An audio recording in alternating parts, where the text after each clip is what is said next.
All right, let's discuss the recursive exponential model. P sub 0 equals a, that's our initial term, and P sub n equals P sub n minus 1 times the factor 1 plus r. This is the term to get to the next term. So n is a whole number, usually representing time, 0, 1, 2, 3, 4, etc. P sub 0 is the initial value, or the output value. R is the growth rate, often the decimal of a given percent rate. 1 plus R is the growth multiplier, or the common ratio.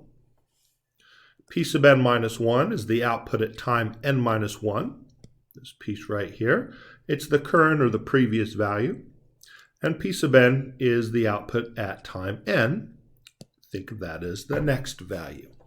So, how do we use this? Let's take a look at our first example.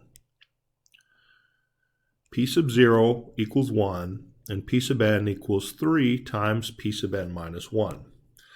Now, the 1 plus r is the coefficient of the P sub n minus 1, so it's a times. So that little 3 right there would be the 1 plus r. One method you can use to get the recursive exponential model is to use the explicit exponential model. That is the P sub n equals P sub 0 times 1 plus r to the n. So in going from the recursive to the explicit, we do have the pieces we need. P sub 0 is 1 in this problem. Parenthesis, 1 plus r. We just talked about 1 plus r as the coefficient. That's 3. And then to the n. So this is just 3 to the n. So you can pass from the recursive exponential model to the explicit model. Now it gets really easy to use. P sub 0 we already have, but we can also plug in 0 and see that it's 1. 1 plus r was 3. P sub 1, plug 1 into the explicit model. 3 to the 1 is 3. And P sub 2, plug 2 into the explicit model. 3 squared is 9. So this is one approach you can take to filling out the recursive exponential model, and that is to convert it to the explicit exponential model. But perhaps that's not what you want to do. There are two other approaches I'll demonstrate. The second approach is one that works really well for general recursive models. And that's basically like plotting points. But we get the formula to get the value. So for example, if n equals 0, we already have that value. So we're using the second number now, the second example.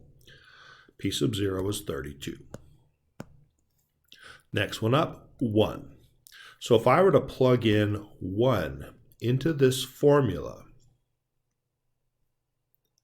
I would get P sub 1 equals 1/2 P sub, now 1 minus 1 is 0. So that would be P sub 1 equals 1/2 P sub 0. This is nice. We just worked out P sub 0. So we plug that in, and we get 1/2 of 32, which is 16.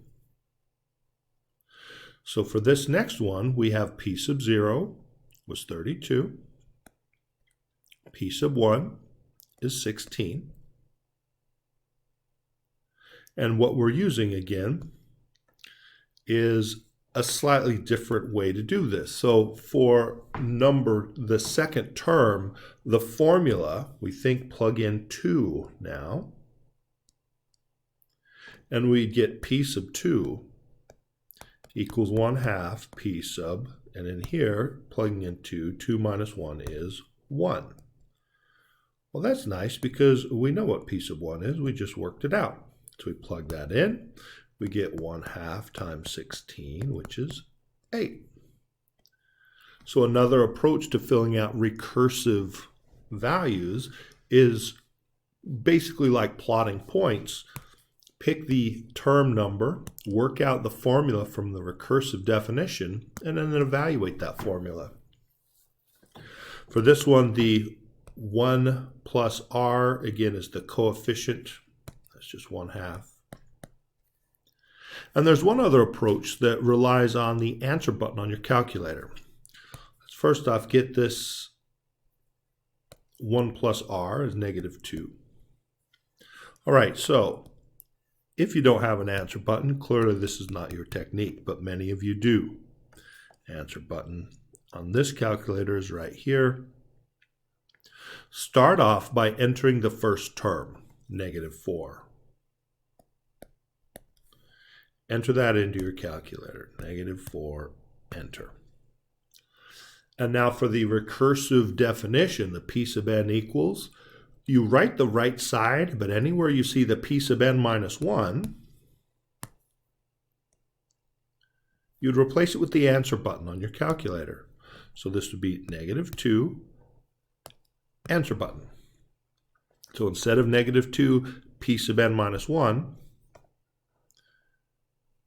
we have -2 answer button. And the answer button's previously stored the -4, so we'll get -2 times -4, which is 8. Our next term is 8.